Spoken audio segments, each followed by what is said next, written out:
ಗುರುರ್ವಿಷ್ಣುಃ ಗುರುರ್ದೇವೋ ಮಹೇಶ್ವರಃ ಗುರುರೇವ ಪರಂ ಬ್ರಹ್ಮ ತಸ್ಮೈ ಶ್ರೀ ಗುರವೇ ನಮಃ. ಪವಿತ್ರಂ ಚರಿತಂ ಯಸ್ಯಾಹ ಪವಿತ್ರಂ ಜೀವನಂ ತಥಾ ಪವಿತ್ರತಾ ಸ್ವರೂಪಿಣ್ಯೈ ತಸ್ಯೈ ಕುರ್ಮೋ ನಮೋ ನಮಃ.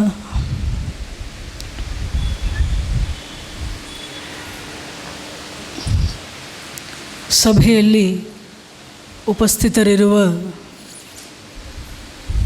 ಹಾಗೂ ವೇದಿಕೆಯ ಮೇಲೆ ಕೂಡ ಆಸೀನರಾಗಿರುವ ಎಲ್ಲ ಪೂಜ್ಯ ಸ್ವಾಮೀಜಿಯವರಿಗೆ, ಮಾತಾಜಿಯವರಿಗೆ ನನ್ನ ವಿನಮ್ರ ನಮಸ್ಕಾರಗಳನ್ನು ತಿಳಿಸ್ತಾ, ಇವತ್ತು ಧಾರವಾಡದ 3 ಸಾಧಕಿಯರನ್ನು ಇಲ್ಲಿ ಪರಿಚಯ ಮಾಡಿಕೊಟ್ಟಿದ್ದಾರೆ. ಆ 3 ಕೂಡ ನನ್ನ ಪ್ರೀತಿಪೂರ್ವಕವಾದ ನಮಸ್ಕಾರಗಳನ್ನು ತಿಳಿಸ್ತಾ, ಆತ್ಮೀಯ ಭಕ್ತಬಂಧುಗಳೇ, ಶ್ರೀಮಾತೆಯವರ ಮಾತೃಪ್ರೇಮ ಅಂತ ಕೊಟ್ಟಿದ್ದಾರೆ. ಈ ಟಾಪಿಕ್ ನೋಡಿದಾಗ ಮೊದಲನೇದಾಗಿ ನನಗನ್ಸಿದ್ದು, ಶಾರದಾ ಮಾತೆ ಅಂದ್ರೇ ವಾತ್ಸಲ್ಯದ ಮೂರ್ತಿ, ಅವರ ಮಾತೃಪ್ರೇಮಕ್ಕೆ ಅವರು ಪ್ರಸಿದ್ಧ. ಈ ಕುರಿತಾಗಿ ಎಲ್ಲರೂ ನಾವು ಕೇಳ್ತಾನೆ ಬರ್ತಾಯಿದ್ದೀವಿ, ಓದ್ತಾನೆ ಬರ್ತಾಯಿದ್ದೀವಿ. ಆದರೂ ಇದರಲ್ಲಿ ಆಸಕ್ತಿ ಮುಗಿಲಿಲ್ವಲ್ಲ ಅಂತ, ಇನ್ನಷ್ಟು ಕೇಳಿ, ಇನ್ನಷ್ಟು ತಿಳಿದು, ಇನ್ನಷ್ಟು ಆಸ್ವಾದಿಸುವುದಕ್ಕೆ ಮನಸ್ಸು ಯಾವಾಗಲೂ ಸಿದ್ಧವಾಗಿದೆಯಲ್ಲ ಅಂತ ಒಂದು ಕಡೆ ಆಶ್ಚರ್ಯ ಅನ್ನಿಸ್ತಾ ಇತ್ತು. ಭಗವಂತ ತನ್ನ ಕೆಲವು ಆಯ್ದ ಭಕ್ತರನ್ನು ತನ್ನಲ್ಲಿ ಶರಣಾಗುವಂತೆ ಮಾಡೋದಕ್ಕೆ 2 ರೀತಿಯಲ್ಲಿ ಕೆಲಸ ಮಾಡ್ತಾನಂತೆ. ಸಾಮಾನ್ಯವಾಗಿ ನಾವು ಜಗತ್ತಿನಲ್ಲಿ ಕೇಳಿರ್ತೀವಿ, ಏನು, ಯಾರಾದರೂ ಸ್ವಲ್ಪ ಭಗವದ್ ಅಭಿಮುಖ ಆಗಬೇಕಾದ್ರೆ ಅವ್ರ ಜೀವನದಲ್ಲಿ ಬೇಕಾದಷ್ಟು ಕಷ್ಟಗಳು ಬಂದಿರುತ್ತೆ, ಪೆಟ್ಟುಗಳು ಬಿದ್ದಿರುತ್ತೆ, ಬೇಕಾದಷ್ಟು ಸೋಲುಗಳು, ಅಸಹಾಯಕತೆ, ಈ ಥರ ಉಂಟಾದಾಗ ಭಗವಂತನ ಕಡೆಗೆ ಮನುಷ್ಯ ಮನಸ್ಸು ಮಾಡೋದು ಒಂದು. 2ನೇದು ಅರ್ಹತೆಯನ್ನು ಮೀರಿ ಅನುಗ್ರಹ ಮಾಡಿಬಿಡೋದು. ಯೋಗ್ಯತೆಯನ್ನು ಮೀರಿ ಎಲ್ಲವನ್ನೂ ಕರುಣಿಸಿದಾಗಲೂ ಕೂಡ ಮನುಷ್ಯನ ಮನಸ್ಸು ಶರಣಾಗತವಾಗುತ್ತೆ, ಶರಣಾಗತಿ ಭಾವವನ್ನು ತಾಳುತ್ತೆ. ನರೇಂದ್ರ ಶ್ರೀರಾಮಕೃಷ್ಣರ ಹತ್ರ ಬಂದ. ನರೇಂದ್ರನಿಗೆ ತನ್ನ ಅಂತಃಸತ್ವದ ಪರಿಚಯ ಇರಲಿಲ್ಲ, ಆದರೆ ಶ್ರೀರಾಮಕೃಷ್ಣರು ಅಹೇತುಕವಾಗಿ ನರೇಂದ್ರನಿಗೆ ತಮ್ಮ ಪ್ರೀತಿಯನ್ನು ಹರಿಸಿದ್ರು. ನರೇಂದ್ರ ಶ್ರೀರಾಮಕೃಷ್ಣರಲ್ಲಿ ಶರಣಾಗೋದಕ್ಕೆ ಅವರ ಒಂದು ಪವಿತ್ರ ಜೀವನ, ಪವಿತ್ರ ಚಾರಿತ್ರ್ಯ ಒಂದು ಎಷ್ಟು ಮುಖ್ಯನೋ, ಅವರು ತನಗೆ ಹರಿಸಿದಂಥ ಅಹೇತುಕ ಪ್ರೀತಿ ಇದೆಯಲ್ಲ, ಅದು ಕೂಡ ಒಂದು ಬಹಳ ಮುಖ್ಯವಾದಂಥ ಕಾರಣ. ಆದರೆ ಅದೇ ನರೇಂದ್ರನನ್ನು ಕಾಳಿ ಮಾತೆ ಬಗ್ಗಿಸಬೇಕಾದ್ರೆ ಮಾತ್ರ ಅವನ ಜೀವನದಲ್ಲಿ ಎಂಥ ಸಂಕಟವನ್ನು ತಂದಲು ಅನ್ನೋದನ್ನು ನಾವು ಗಮನಿಸಬೇಕು. ಇಲ್ಲಿ ಗುರುವಾದ ಶ್ರೀರಾಮಕೃಷ್ಣರಿಗೆ ಶರಣಾದದ್ದು ಅವರ ಪ್ರೀತಿಯನ್ನು ಕಂಡು, ಅವರು ತೋರಿದಂಥ ವಿಶ್ವಾಸವನ್ನು ಕಂಡು, ಅವರು ತನ್ನನ್ನು ಯಾವ ರೀತಿಯಲ್ಲಿ ಕಂಡರು ಅದು ನರೇಂದ್ರನ ಶರಣಾಗಿಸ್ತು. ಆದರೆ ಕಾಳಿ ಮಾತೆಯನ್ನು ಅವನು ಒಪ್ಕೊಳ್ಳಿಲ್ಲ. ಹಾಗಾಗಿ ಅವನ ಮನೇಲಿ ಏನಾಯಿತು, ತಂದೆ ಸುನೀಗಿದ, ಇದ್ದಕ್ಕಿದ್ದಾಗೆ ಇವನಿನ್ನೂ ವಿದ್ಯಾರ್ಥಿ, ಮನೆಯಲ್ಲಿ ಬೇಕಾದಷ್ಟು ಸಂಕಟ ಬಂದ್ಬಿಡ್ತು. ತಂದೆ ಸಾಲ ಮಾಡಿದ್ದ, ಸಾಲ ತೀರಿಸಬೇಕು, ಮನೆಗೆ ಸಾಲಗಾರರು ಬರ್ತಾಯಿದ್ದಾರೆ, ಮನೆ ಮೇಲೆ ಬೇರೆ ಕೋರ್ಟ್ ಕೇಸ್, ಹೀಗೆ ನಾನಾ ಸಮಸ್ಯೆಗಳು ಬಂತು. ಯಾರು ಕಾಳಿಯನ್ನೇ ಒಪ್ತಾ ಇರಲಿಲ್ಲೋ, ಈಗ ಅವನು ಕಾಳಿ ಹತ್ರ ಸ್ವಲ್ಪ ಕೇಳ್ಕೊಳ್ಳಿ ಅಂತ ಶ್ರೀರಾಮಕೃಷ್ಣ ಹತ್ರ ಬರುವಂಥ ರೀತಿ ನಾವು ನೋಡ್ತೀವಿ. ಹಾಗೆ ನೋಡಿದಾಗ ಶಾರದಾ ಮಾತೆಯವ್ರದ್ದು ಯಾವ ರೀತಿ ಅಂತ ಹೇಳಿದ್ರೆ, ಅಹೇತುಕ ಪ್ರೀತಿಯನ್ನು ಹರಿಸೋದು. ತಮ್ಮ ಬಳಿಗೆ ಬಂದ ಪ್ರತಿಯೊಬ್ಬರ ಬಗ್ಗೆನೂ ಕೂಡ ಶ್ರೀಮಾತೆ ಯೋಗ್ಯತೆ ಇದೆಯೋ ಇಲ್ವೋ, ಅರ್ಹತೆ ಇದೆಯೋ ಇಲ್ವೋ, ಎಲ್ಲರನ್ನೂ ಕೂಡ ಅವರು ತನ್ನ ಮಗು, ತನ್ನ ಸಂತಾನ ಅಂತಲೇ ಭಾವಿಸಿ ಏಕಪ್ರಕಾರವಾಗಿ ಆ ಪ್ರೀತಿಯನ್ನು ಹರಿಸ್ತಾರಲ್ಲ, ಅದೇ ಅವರ ಅಸ್ತ್ರ ಆಯಿತು. ಗಿರೀಶ್ ಚಂದ್ರ ಘೋಷ್ ಹೇಳ್ತಾನೆ, ಶ್ರೀರಾಮಕೃಷ್ಣರ ಅಸ್ತ್ರ ಅವರ ನಮಸ್ಕಾರ ಮಾಡ್ತಾಯಿದ್ರಲ್ಲ ಎದುರಿಗೆ ಬಂದಂಥ ಭಕ್ತರಿಗೆ, ಅದೇ ಅವರ ಅಸ್ತ್ರ ಆಯಿತು, ಅವರ ವಿನಯವೇ ಅವರ ಅಸ್ತ್ರ ಆಯಿತು ಅಂತ. ಹಾಗೆ ಶ್ರೀರಾಮಕೃಷ್ಣರು ಆ ರೀತಿಯಲ್ಲಾದರೆ, ಶಾರದಾ ಮಾತೆಯವರ ಅಸ್ತ್ರ ಏನು ಅಂತ ಹೇಳಿದರೆ ಅವರ ಮಾತೃಪ್ರೇಮ. ಭೇದವರಿಯದ, ಸೀಮೆಗಳಿಲ್ಲದ, ಎಲ್ಲರನ್ನೂ ಕೂಡ ತಮ್ಮ ತೆಕ್ಕೆಯಲ್ಲಿ ತೆಗೆದುಕೊಳ್ಳಬಲ್ಲಂತಹ, ಸ್ವೀಕರಿಸಬಲ್ಲಂತಹ, ತಬ್ಬಿಕೊಳ್ಳಬಲ್ಲಂತಹ ಬೃಹತ್ ಮಾತೃಪ್ರೇಮ ಶ್ರೀಮಾತೆ ಶಾರದಾದೇವಿಯವ್ರದ್ದು. ಶಾರದಾದೇವರು ಹಾಗೆ ಹರಿಸ್ತಾ ಇದ್ದಂತಹ ಪ್ರೀತಿಯನ್ನು ಕಂಡೇ ಜನ ಶರಣಾಗ್ಬಿಟ್ರು. ನಾನು ಯಾರೋ ಇವತ್ತೇ ಮೊದಲನೇ ದಿನ ಬಂದಿದ್ದೀನಿ, ನನ್ನ ಹಿನ್ನೆಲೆ ಶ್ರೀಮಾತೆ ಏನೂ ಗೊತ್ತಿಲ್ಲ, ಆದರೂ ಅವರು ನಾನು ಎಷ್ಟೋ ವರ್ಷದ ಪರಿಚಯ ಎಂಬಂತೆ ನನ್ನನ್ನು ಮಾತನಾಡಿಸ್ತಾ ಇದ್ದಾರೆ, ನನಗೆ ಊಟ ಬಡಿಸ್ತಾ ಇದ್ದಾರೆ, ನನಗೆ ಪ್ರೀತಿ ತೋರಿಸ್ತಾ ಇದ್ದಾರೆ, ನನಗೆ ವಾತ್ಸಲ್ಯವನ್ನು ಉಣಬಡಿಸ್ತಾ ಇದ್ದಾರೆ ಅಂಥೇಳಿ ಶರಣಾದವರೇ ಅನೇಕರು. ಇನ್ನು ಶ್ರೀಮಾತೆಯವರ ವೈಭವವನ್ನು ಕಂಡು ಶರಣಾದವರು ಯಾರಿದ್ದಾರೆ? ಯಾಕಂದರೆ ಅವ್ರ ವೈಭವವನ್ನು ಮರೆಮಾಚಿಕೊಂಡೇ ಇದ್ದರು. ಅವರ ಆಧ್ಯಾತ್ಮಿಕ ಸಂಪತ್ತಿನ ವೈಭವ ಜನಕ್ಕೆ ಕಾಣದಂತೆ ಇದ್ದಂಥ ಶಾರದಾ ಮಾತೆಯವರಲ್ಲಿ ಜನ ಶರಣಾದದ್ದು ಅವರ ಈ ಮಾತೃಪ್ರೇಮದಿಂದಾಗಿ. ಸೊ ಅದನ್ನೇ ಶ್ರೀಮಾತೆ ಉಪಯೋಗಿಸ್ಕೊಳ್ತಾರೆ ಜನರನ್ನು ತಮ್ಮಲ್ಲಿ ಶರಣಾಗೋದಕ್ಕೆ. ಈ ಶ್ರೀಮಾತೆಯವರ ಪ್ರೇಮ, ಒಬ್ಬ ಸಾಮಾನ್ಯವಾದಂಥ ತಾಯಿ, ಜನ್ಮ ಕೊಟ್ಟಂಥ ತಾಯಿ ತನ್ನ ಮಕ್ಕಳಲ್ಲಿಟ್ಟಿರುವಂತಹ ಪ್ರೀತಿ, ಆ ಪ್ರೀತಿಯಾಗ ಒಂದಷ್ಟು ಸಹಸ್ರಪಟ್ಟು ಲಕ್ಷಪಟ್ಟು ಅಂತ ನಾವು ಭಾವಿಸ್ಬೋದು ಅಷ್ಟೇ. ಹೇಗೆ ಒಬ್ಬ ತಾಯಿ ತನ್ನ ಮಗು ಮಾಡುವಂತಹ ಎಲ್ಲ ತಪ್ಪುಗಳನ್ನು ಕೂಡ ಗೊತ್ತಾಗ್ತಾ ಇದ್ರೂ ಕೂಡ ಬೇರೆಯವ್ರ ಮುಂದೆ ಅದನ್ನು ಎತ್ತಿ ಅವಳು ಏನು ತೆಗೆದಿಡೋದಿಲ್ಲ, ಅದನ್ನು ತಾನು ಮುಚ್ಚಿಟ್ಕೊಂಡು ತನ್ನ ಮಗುವನ್ನು ತಿದ್ದುವ ಪ್ರಯತ್ನ ಮಾಡ್ತಾಳೆ. ಹಾಗೆ ಶಾರದಾ ಮಾತೆಯವರಿಗೆ ದೋಷ ಕಾಣೋದಕ್ಕೇ ಬರ್ತಾ ಇರಲಿಲ್ಲ. ಹೇಳ್ಕೊಟ್ರು ಕೂಡ ಶಾರದಾ ಮಾತೆಯವ್ರಿಗೆ ದೋಷ ಕಾಣಿಸ್ತಾ ಇರಲಿಲ್ಲ.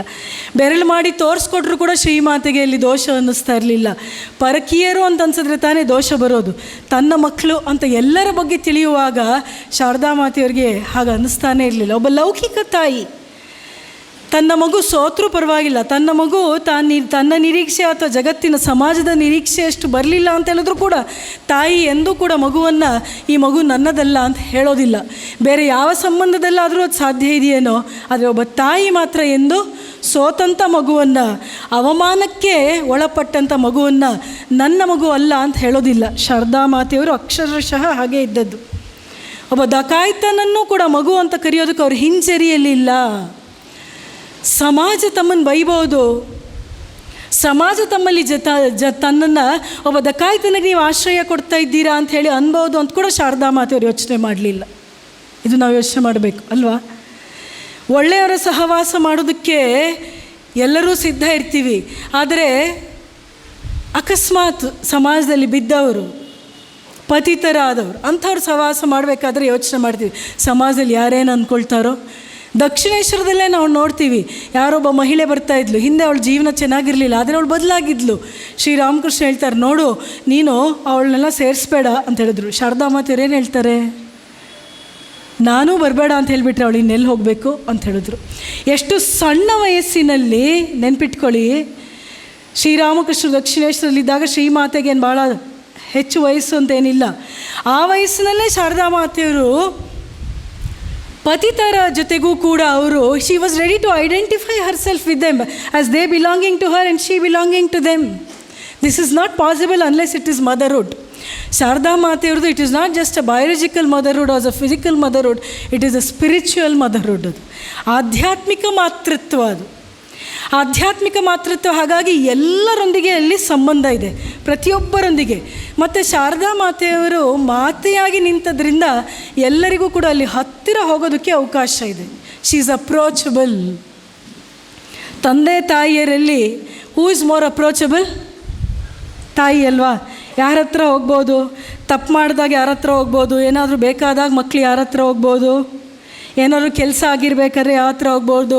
ರಿಪೋರ್ಟ್ ಕಾರ್ಡಲ್ಲಿ ಮಾರ್ಕ್ಸ್ ಕಡಿಮೆ ಬಂದಿದ್ದರೆ ಯಾರ ಹತ್ರ ಹೋಗ್ಬೋದು? ಪ್ರತಿಯೊಬ್ಬರಿಗೂ ಕೂಡ ತಾಯಿ ಹತ್ರ ಹೋಗೋದೇ ಸುಲಭ. ಯಾಕೆ? ತಾಯಿ ಅರ್ಥ ಮಾಡಿಕೊಳ್ಳುತ್ತಾಳೆ. ಮಗುವಿನ ಸಾಮರ್ಥ್ಯ ಇಲ್ಲೇ ಇರೋದು, ಆ ಸಾಮರ್ಥ್ಯವನ್ನು ಅರ್ಥ ಮಾಡಿಕೊಳ್ತಾಳೆ, ದೌರ್ಬಲ್ಯವನ್ನು ಅರ್ಥ ಮಾಡಿಕೊಳ್ತಾಳೆ, ಕ್ಷಮಿಸ್ತಾಳೆ ಮತ್ತು ಪ್ರೋತ್ಸಾಹವನ್ನು ಕೊಡ್ತಾಳೆ ಮತ್ತು ಮುನ್ನಡೆಯುವಂತಹ ಶಕ್ತಿಯನ್ನು ತುಂಬುತ್ತಾಳೆ ತಾಯಿ. ಅದೇ ಕೆಲಸವನ್ನು ಶಾರದಾ ಮಾತೆಯವರು ತಮ್ಮ ಬಳಿಗೆ ಬಂದವರು ಪ್ರತಿಯೊಬ್ಬರಿಗೂ ಮಾಡಿದ್ದು ನೆನಪು ಮಾಡ್ಕೋಬೇಕು. ಜೀವನದ ಘಟನೆಗಳನ್ನು ಹೇಳೋದಕ್ಕೆ ಇವಾಗ ಸಮಯ ಇಲ್ಲ, ಹಾಗಾಗಿ ನಾವು ಇದನ್ನು ಕಾಣ್ಬೋದು. ಪ್ರತಿ ಹೆಜ್ಜೆಯಲ್ಲೂ ಕೂಡ ಶ್ರೀಮಾತೆ ಪ್ರೋತ್ಸಾಹದ ನುಡಿಗಳನ್ನು ಆಡಿದ್ದು. ಎಲ್ಲರನ್ನೂ ಕೂಡ, ಎಂಥೆಂಥವರನ್ನು ಕೂಡ, ಇವತ್ತು ಮಗು ನೀನು ತಪ್ಪು ಮಾಡಿದ್ದೆ, ಆದರೆ ಸರಿಯಾಗಿದೆ, ಪರವಾಗಿಲ್ಲ, ಇವತ್ತು ಬದಲಾಗು, ಮುಂದೆ ಚೆನ್ನಾಗಾಗು, ಮುಂದೆ ಸರಿಯಾಗಿರು. ಒಬ್ಬ ಹೆತ್ತ ತಾಯಿ ತೋರಿಸುವಂತಹ ಎಂಪಥಿ, ಪರಾನುಭೂತಿಯನ್ನು ನಾವು ಶ್ರೀಮಾತೆ ಶಾರದಾದೇವಿಯವರಲ್ಲಿ ಕಾಣ್ತೀವಿ. ಮತ್ತು ಒಂದು ನೆನ್ಪಿಟ್ಕೊಳ್ಳೋಣ, ಶಾರದಾ ಮಾತೆಯವರ ಈ ಪ್ರೇಮ ಇದೆಯಲ್ಲ, ಮಾತೃ ಪ್ರೇಮ, ಇದು ಬಂಧನಕಾರಿಯಾದಂಥ ಪ್ರೇಮ ಅಲ್ಲ. ಲೌಕಿಕ ತಾಯಿಯ ಮಾತೃ ಪ್ರೇಮ ಬಂಧನಕಾರಿಯಾದದ್ದು. ಯಾಕಂದರೆ ಆ ತಾಯಿ ಹೆತ್ತು ಹೊತ್ತು ಸಾಕಿ ಸಲಹಿ ಬೆಳೆಸಿದ ಮೇಲೆ ಆ ಮಗು ನನ್ನ ಜೊತೆ ಇರಲಿ, ನನ್ನನ್ನು ನೋಡ್ಕೊಳ್ಳಿ ಅಂತ ನಿರೀಕ್ಷಿಸ್ತಾಳೆ. ಆದರೆ ಶ್ರೀಮಾತೆ ಹಾಗಲ್ಲ. ಅಮ್ಮ ನಾನು ತಪಸ್ಸಿಗೆ ಎಲ್ಲೋ ಹೋಗಬೇಕಮ್ಮ, ಆಯಿತು ಹೋಗ್ಬಾ ಅಂತ ಕಳಿಸ್ಕೊಡೋಳು. ಸಂಘವನ್ನು ಸೇರಿದಂಥ ಸಾಧುಗಳು ಯಾಕೋ ನಂಗೆ ಇವಾಗ ಇಲ್ಲಿರ್ಬೇಕು ಅನಿಸ್ತಾ ಇಲ್ಲ, ಹೋಗಿ ಸಾಧನೆ ಮಾಡಬೇಕು ಅಂತ ಅನಿಸುತ್ತೆ. Yes, she gave that freedom. Her affection is very liberating. ಅದು ಲಿಬರೇಟ್ ಮಾಡುವಂಥ ಪ್ರೀತಿ, ಅದು ಬಂಧನ ಮುಕ್ತಗೊಳಿಸುವಂಥ ಪ್ರೀತಿ. ಶಾರದಾ ಮಾತೆಯವರ ಪ್ರೀತಿ ಎಲ್ಲೂ ಕೂಡ ಅವರ ಪ್ರೇಮ ಬಂಧನಕ್ಕೆ ಒಳಪಡಿಸುವಂಥ ಪ್ರೇಮ ಆಗಿರಲಿಲ್ಲ. ನಾನಿಷ್ಟು ನೋಡ್ಕೊಂಡಿದ್ದೀನಿ, ಇಷ್ಟು ಪ್ರೀತಿ ಹರಿಸಿದ್ದೀನಿ, ಇವರೆಲ್ಲ ನನ್ನ ಜೊತೆನೇ ಇರಬೇಕು ಅಂತ ಯಾವತ್ತೂ ಬಯಸಲಿಲ್ಲ ಶಾರದಾ ಮಾತೆಯವರು. ಇದು ಭಾಳ ಗಮನಿಸಬೇಕಾಗಿರುವಂಥ ಅಂಶ. ಇವತ್ತಿನ ಕಾಲದಲ್ಲಿ ಹೆತ್ತ ತಾಯಂದರು ಇದನ್ನು ಕಲಿಬೇಕು. ಮಕ್ಕಳು ತಾವೇ ಬಿಟ್ಟು ಹೋಗೋ ಮೊದಲು ನಾವೇ ಬಿಡೋದಕ್ಕೆ ಸಿದ್ಧರಾಗಿಬಿಟ್ರೆ ನೋವಿರೋದಿಲ್ಲ. ಮಕ್ಕಳು ದೊಡ್ಡವರಾದ ಮೇಲೆ ದೂರ ಹೋದರು, ನಮ್ಮ ಜೊತೆ ಇಲ್ವಲ್ಲ ಅಂಥೇಳಿ ಅಲ್ವಾ. ಶಾರದಾ ಮಾತೆಯವರಿಂದ ಕಲಿಬೇಕಾಗಿರೋಂಥ ಪಾಠ ಇದು. ಹೇರಳವಾಗಿ ಪ್ರೀತಿಯನ್ನು ಕೊಡು, ವಾಪಸ್ ಏನನ್ನೂ ನಿರೀಕ್ಷಿಸಬೇಡ, ಏನನ್ನೂ ನಿರೀಕ್ಷಿಸಬೇಡ. ನಿನಗೆ ಯಾರು? ನಿನಗೆ ಭಗವಂತ ಇದ್ದಾನಷ್ಟೇ, ನಮ್ಮ ಪಾಲಿಗೆ ಶ್ರೀಮಾತೆ ಇದ್ದಾರಷ್ಟೇ. ನಾನು ನಿನ್ನವಳೆಂಬ ನೀನು ನನ್ನವಳೆಂಬ ಹಿರಿಯ ತತ್ವವನೀಗ ಅರಿಯುತ್ತಿರುವೆ. ಇದೊಂದು ಸತ್ಯ ಬಿಟ್ಟು ಇನ್ಯಾವ ಸತ್ಯ ಇದೆ ಈ ಜಗತ್ತಿನಲ್ಲಿ? ಇದೇ ಒಂದೇ ಸತ್ಯ.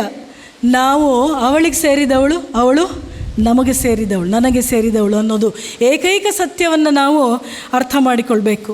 ಶ್ರೀಮಾತೆ ಶಾರದಾದೇವಿಯವರು ಅವರ ಪ್ರೇಮದಲ್ಲಿ ಡಿಟ್ಯಾಚ್ಮೆಂಟ್ ಇತ್ತು ಅಂತ ಹೇಳಿದೆ. ಯಾರನ್ನೂ ಅಂಟ್ಕೊಳ್ಳಿಲ್ಲ ಅವರು ಸುತ್ತಮುತ್ತ ಸಂಸಾರ, ದೊಡ್ಡ ಸಂಸಾರ ಇತ್ತು. ಆದರೆ ಶಾರದಾ ಮಾತೆಯವರು ಅಸಂಗರಾಗಿ ಬದುಕಿದ್ರು ಅನ್ನೋದನ್ನು ನಾವು ಮರಿಬಾರ್ದು. ಮತ್ತು ಹೇಗೆ ಒಬ್ಬ ಲೌಕಿಕ ತಾಯಿ ತನ್ನ ಮಗುವನ್ನು ಸನ್ಮಾರ್ಗದಲ್ಲಿ ಹೋಗಬೇಕಾದ್ರೆ ಶಿಕ್ಷೆ ಕೊಡೋದಕ್ಕೂ ಸಿದ್ಧಳೋ, ಬೈಯೋದಕ್ಕೂ ಸಿದ್ಧಳೋ, ಸಂದರ್ಭ ಬಂದಾಗ ಒಂದು 2 ಏಟು ಹಾಕೋದಕ್ಕೂ ಸಿದ್ಧಳೋ, ಶಾರದಾ ಮಾತೆಯವರು ಕೂಡ ಹಾಗೆ ನಿಷ್ಠುರರಾಗಿದ್ದಂಥ ಸಂದರ್ಭಗಳು ಇದ್ವು. ಒಬ್ಬ ಭಕ್ತರು ನನಗೆ ಕೆಲವು ವರ್ಷದಿಂದ, ಶಾರದಾ ಮಾತೆಯವರು ತುಂಬ ನಂಬಿಕೆ ಇಟ್ಟಿದ್ದವರು ಅವ್ರು ಯಾವಾಗಲೂ ಹೇಳೋರು, ಶ್ರೀಮಾತೆ ಯಾವಾಗಲೂ ಬರೀ ಕೃಪೆ ಮಾಡ್ತಾರೆ, ಬರೀ ವಾತ್ಸಲ್ಯ ತೋರಿಸ್ತಾರೆ, ಅವ್ರು ನಮ್ಗೆ ತುಂಬ ಕರುಣೆಯಿಂದ ನೋಡ್ಕೊಳ್ತಾರೆ ಅಂತ. ನಾನು ಅವ್ರಿಗೊಂದು ಮಾತು ಹೇಳಿದ್ದೆ, ಮೊದಲು ಹಾಗೆ ನಿಮ್ಮನ್ನು ಅವ್ರು ಆಗಿಸ್ಕೊಳ್ಳೋದಕ್ಕೆ ಹಾಗೆ ಮಾಡ್ತಾರೆ, ಆಮೇಲೆ ನೋಡಿ ಅವರು ತಮ್ಮ ಬೇರೆ ರೂಪ ತೋರಿಸ್ತಾರೆ. ಏನು, ಯಾವ ರೂಪ? ನಿಮ್ಮನ್ನು ತಿದ್ದುವಂಥ ರೂಪ, ಒಳಗಿನ ಸಂಸ್ಕಾರಗಳನ್ನು ಬದಲಾಯಿಸುವಂಥ ರೂಪ, ಇದನ್ನು ತೋರಿಸ್ತಾರೆ ಅಂತ. ಅವ್ರು ತುಂಬ ಆರ್ಗ್ಯೂ ಮಾಡಿದರು ನನ್ನ ಜೊತೆ, ಇಲ್ಲ ಶ್ರೀಮಾತೆ ಹಾಗಲ್ವೇ ಅಲ್ಲ ಅಂತ. ಆದರೆ ಇವತ್ತು ಹೇಳ್ತಾರೆ ಅವ್ರು, ಇಲ್ಲ ಅವತ್ತು ನೀವು ಹೇಳಿದ ಮಾತು ಭಾಳ ಸತ್ಯ ಅಂಥೇಳಿ. ಅಂದರೆ ಶಾರದಾ ಮಾತೆ ಹೇಗಂದರೆ ಹಾಗೆ ಮಕ್ಕಳನ್ನ ಬೆಳೆಯೋದಕ್ಕೆ ಬಿಟ್ಬಿಡಲಿಲ್ಲ. ಪ್ರೀತಿಸ್ತಾ ಇದ್ರು ಅಂದ ಮಾತ್ರಕ್ಕೆ ದೌರ್ಬಲ್ಯದಲ್ಲೇ ಬದುಕೋದಕ್ಕೆ ಅವ್ರೇನು ಬಿಟ್ಟರು ಅಂತೇನಿಲ್ಲ. ಪ್ರೀತಿಸ್ತಾ ಇದ್ರು ಅಂತ ಅಂದ ಮಾತ್ರಕ್ಕೆ ಅಜ್ಞಾನದಲ್ಲಿ ತೊಳಲುವಂತೆ ಅವ್ರು ಮಾಡಲಿಲ್ಲ, ಎಚ್ಚರಿಸ್ತಾ ಇದ್ದರು. ಮತ್ತು ಅವರಿಗೆ ಯಾರೂ ಮುಖ್ಯ ಅಲ್ಲ. ಸ್ವಾಮಿ ಶಾರದಾನಂದ ಕುರಿತಾಗಿ ಹೇಳ್ತಾರೆ, ಅವನು ನನ್ನ ವಾಸುಕಿ, ಅವನು ಅಂಥವನು ಇಂಥವನು ಹೇಗೆ ಸೇವೆ ಮಾಡ್ತಾನೆ, ಎಷ್ಟು ಸೂಕ್ಷ್ಮ ಅಂತೆಲ್ಲ. ಆದರೆ ಅದೇ ಯಾರನ್ನೋ ಶಾರದಾ ಮಾತೆಯವ್ರು ಭೇಟಿ ಮಾಡೋದಕ್ಕೆ ಬಿಡಲಿಲ್ಲ ಅಂತೆಲ್ಲ ಶ್ರೀಮಾತೆ ಹೇಳ್ತಾರೆ. ತಡೆಯೋದಕ್ಕೆ ಷರತ್ಯಾರು ಅಂದ್ಬಿಟ್ರು. ಬೇಲೂರು ಮಠದ ಜಮೀನನ್ನು ಮಾರೋದಕ್ಕೆ ನರೇನ್ ಯಾರು ಅಂದ್ಬಿಟ್ರು. ಆ ದಿಟ್ಟತನ ಗಮನಿಸ್ಬೇಕು ನಾವು. She is never dependent on anyone. ಶ್ರೀಮಾತೆಯವರು ಎಲ್ಲರಿಗೂ ಎಲ್ಲರಿಗೂ ಸಲಹೆ ಕೊಟ್ಟರು, ಮಾರ್ಗದರ್ಶನ ಮಾಡಿದ್ರು. ಆದರೆ ತಾವು ಯಾರನ್ನೂ ಅವಲಂಬಿಸಲಿಲ್ಲ. ಯಾವ ನರೇಂದ್ರನನ್ನು ನನ್ನ ಸರ್ವಸ್ವ ಅಂತ ಸ್ವಯಂ ಶಾರದಾ ಮಾತೆಯವರೇ ಹೇಳಿದ್ರು ಅಖಂಡಾನಂದರಿಗೆ ಪರಿವ್ರಜನಕ್ಕೆ ಹೊಟ್ಟಾಗ. ಅಂತ ಶಾರದಾ ಮಾತೆಯವರು ಹೇಳ್ತಾ ಇದ್ದಾರೆ, ಬೇಲೂರು ಮಠದ ಜಮೀನನ್ನು ಮಾರೋದಕ್ಕೆ ನರೇಂದ್ರ ಯಾರು ಅಂದ್ಬಿಟ್ರು. ಸಂದರ್ಭ ಬಂದಾಗ ಯಾವುದು ಸರಿಯೋ ಆ ಸರಿಯಾದರ ಒಂದು ಪರವಾಗಿ ನಿಲ್ಲುವಂಥ ದಿಟ್ಟತನವೂ ಬೇಕು. ಮಾತೃತ್ವ ಅಂತ ಹೇಳಿದರೆ ಅದು ಕೇವಲ ಒಂದು ಮೆತ್ತಗಿರುವಂಥ ಸ್ವಭಾವ ಏನಲ್ಲ. ಸೂಕ್ಷ್ಮತೆ ಬೇಕು, ಸಂವೇದನಾಶೀಲತೆ ಬೇಕು, ಆದರೆ ಅಷ್ಟೇ ಗಟ್ಟಿತನವೂ ಕೂಡ ಬೇಕು. ಶಾರದಾ ಮಾತೆಯವರಲ್ಲಿ ಆ ಗಟ್ಟಿತನ ಕೂಡ ಇತ್ತು ಅನ್ನೋದು ನಾವು ನೆನ್ಪಿಟ್ಕೊಳ್ಳೋಣ. ಯಾಕಂತ ಹೇಳಿದ್ರೆ ಮಾತೃಪ್ರೇಮ ಒಂದು ಶಕ್ತಿ. ಅದು ಆ ಶಕ್ತಿ ಯಾವಾಗಲೂ ನಮ್ಮನ್ನು ಸದೃಢಗೊಳಿಸಬೇಕು ವಿನ ಯಾವತ್ತೂ ನಮ್ಮನ್ನು ದುರ್ಬಲಗೊಳಿಸಬಾರದು. ಮಾತೃತ್ವ ದೌರ್ಬಲ್ಯಕ್ಕೆ ಕಾರಣ ಆಗಬಾರ್ದು, ಮಾತೃತ್ವ ಸಶಕ್ತಗೊಳಿಸಬೇಕು, ಸಬಲಗೊಳಿಸಬೇಕು, ಸದೃಢಗೊಳಿಸಬೇಕು. ಇದನ್ನು ನಾವು ಶಾರದಾ ಮಾತೆಯವರ ಜೀವನದಲ್ಲಿ ಕಾಣ್ತೀವಿ. ಮೊದಲನೇ ದಿನ ಸ್ವಾಮಿ ವಿವೇಕಾನಂದರ ಚಿಂತನಧಾರೆ ಇತ್ತು. ನಿನ್ನೆಯ ದಿನ ಶ್ರೀರಾಮಕೃಷ್ಣರ ಚಿಂತನಧಾರೆ, ಇವತ್ತು ಶಾರದಾ ಮಾತೆಯವರ ಚಿಂತನಧಾರೆ. ಕೊನೆಯ ಒಂದು ರೀತಿಯಲ್ಲಿ ಕೊನೆಯ ಸೆಷನ್ ಚಿಂತನಧಾರೆ ಅನ್ನಿಸ್ತಾ ಇತ್ತು. ಎಲ್ಲರೂ ನಾವು ಕೊನೆಗೆ ಬರಬೇಕಾಗಿರೋದು ಶ್ರೀಮಾತೆಯ ಆಶ್ರಯಕ್ಕೆ, ಅವಳ ಮಡಿಲಿಗೆ. ಪರಮಪೂಜ್ಯ ಶ್ರೀಮತ್ ಸ್ವಾಮಿ ಪುರುಷೋತ್ತಮಾಂಜಿ ಮಹಾರಾಜ್ ಅವರು ಕೊನೆ ದಿನಗಳಲ್ಲಿ ಆಸ್ಪತ್ರೆಯಲ್ಲಿದ್ದಾಗ ಆ ಕೊನೆಯ ಕ್ಷಣಗಳಲ್ಲಿ ಅವ್ರ ಬಾಯಿಂದ ಬಂದಿದ್ದು ಅಮ್ಮ ಅಂಥೇಳಿ ಅಂತ ಅವ್ರ ಜೊತೆಗಿದ್ದವ್ರು ಹೇಳ್ತಾಯಿದ್ರು. ಪರಮಪೂಜ್ಯ ಸ್ವಾಮಿ ರಂಗನಾಥಾಂಜಿ ಮಹಾರಾಜ್ ಮಂತ್ರದೀಕ್ಷಾ ಗುರುಗಳು, ಅವ್ರ ಹತ್ರ ಅವರು ದೇಹ ಬಿಟ್ಟ ಮೇಲೆ ಒಂದು ಚೀಟಿ ಸಿಗತ್ತೆ ಅವರ ವೈಯಕ್ತಿಕ ಸಾಮಾನುಗಳಲ್ಲಿ. ಯಾರಿಗೂ ಗೊತ್ತಿರಲಿಲ್ಲ, ಅದರಲ್ಲಿ ಅವ್ರು ಬರೆದಿಟ್ಟಿದ್ರು. ಒಮ್ಮೆ ಅವರಿಗೆ ಶಾರದಾ ಮಾತೆಯವರ ದರ್ಶನ ಆಗಿತ್ತು. ದರ್ಶನ ಆದಾಗ ಏನಾದರೂ ವರವನ್ನು ಕೇಳಿದಾಗ ಅವ್ರು ಕೇಳಿದ್ರಂತೆ, ಪ್ರತಿದಿನ ನೀನು ನನಗೆ ದರ್ಶನ ಕೊಡಬೇಕು ಅಂತೆ. ಜಗತ್ತೆಲ್ಲ ಸುತ್ತಾಡಿ ಬಂದು ವೇದಾಂತದ ಬೋಧನೆಯನ್ನೆಲ್ಲ ಮಾಡಿ ಕೊನೆಗೆ ಅವರು ಯಾವುದನ್ನು ಬಹಳ ಗೋಪ್ಯವಾಗಿ, ಯಾವುದನ್ನು ಬಹಳ ಏನು ಹೇಳ್ತೀರಿ, ವೆರಿ ಸೇಕ್ರೆಡ್ ಅದನ್ನು ಇಟ್ಕೊಂಡಿದ್ರು ಅಂತ ಹೇಳಿದರೆ ಶಾರದಾ ಮಾತೆಯವರ ಆ ದರ್ಶನ, ಶಾರದಾ ಮಾತೆಯವರ ಆ ಅನುಗ್ರಹ. ಸ್ವಾಮಿ ವಿವೇಕಾನಂದರು ಕೂಡ ಅವರ ಕೊನೆಯ ದಿನಗಳಲ್ಲಿ ಯಾವಾಗಲೂ ಹೇಳ್ತಾ ಇದ್ದದ್ದು ಮದರ್ ಮದರ್ ಮದರ್ ಮದರ್. ಅವಳು ನನ್ನ ತಲೆ ಮೇಲೆ ಕುತ್ಕೊಂಡ್ಬಿಟ್ಟಿದ್ದಾಳೆ ಅಂತ ಹೇಳ್ತಾರೆ ಸ್ವಾಮಿ ವಿವೇಕಾನಂದರು. ತಾಯಿ ಜಗನ್ಮಾತೆ ಬಂದು ತಲೆ ಮೇಲೆ ಕುತ್ಕೊಂಡ್ಬಿಟ್ಟಿದ್ದಾಳೆ ಅಂಥೇಳಿ. ಅದೇ ಆ ಮದರ್ಹುಡ್ ಇದೆಯಲ್ಲ, there is somewhere this power that thinks of itself at the ಏನದು ಎಟರ್ನಲ್ ಫೆಮಿನೈನ್ ಅಂತ ಹೇಳ್ತಾರೆ ಸ್ವಾಮಿ ವಿವೇಕಾನಂದರು. ಆ ಮಾತೃತ್ವ ಶಕ್ತಿ ಇದೆಯಲ್ಲ ಇಡೀ ಜಗತ್ತಿನಲ್ಲಿ, ಆ ಮಾತೃತ್ವ ಶಕ್ತಿಯ ಸಾಕಾರ ಮೂರ್ತಿ ಶ್ರೀಮಾತೆ ಶ್ರೀ ಶಾರದಾ ದೇವಿಯವರು. ಸಾಮಾನ್ಯರಾಗಿ ಕಂಡರೂ ಕೂಡ ನಾವೆಲ್ಲ ಅರ್ಥ ಮಾಡ್ಕೊಳ್ಳೋಣ, ಅವರು ಸಾಮಾನ್ಯರಲ್ಲ, ಸಾಮಾನ್ಯರಲ್ಲ, ಸಾಮಾನ್ಯರಲ್ಲ. ನಿಮ್ಮೆಲ್ಲರ ಅಂತಿಮ ಗುರಿ ಅವರೇ ಆಗಿದ್ದಾರೆ ಅಂತ ಹೇಳ್ತಾ ಈ ಒಂದು ಅವಕಾಶಕ್ಕಾಗಿ ನಾನು ಸ್ವಾಮಿ ವಿಜಯಾನಂದ ಸರಸ್ವತಿಯವರಿಗೆ ನಮಸ್ಕಾರಗಳನ್ನು ತಿಳಿಸ್ತಾ ಎಲ್ಲರಿಗೂ ಕೂಡ ವಂದನೆಯನ್ನು ಸಲ್ಲಿಸ್ತೇನೆ. ಜಯ ರಾಮಕೃಷ್ಣ.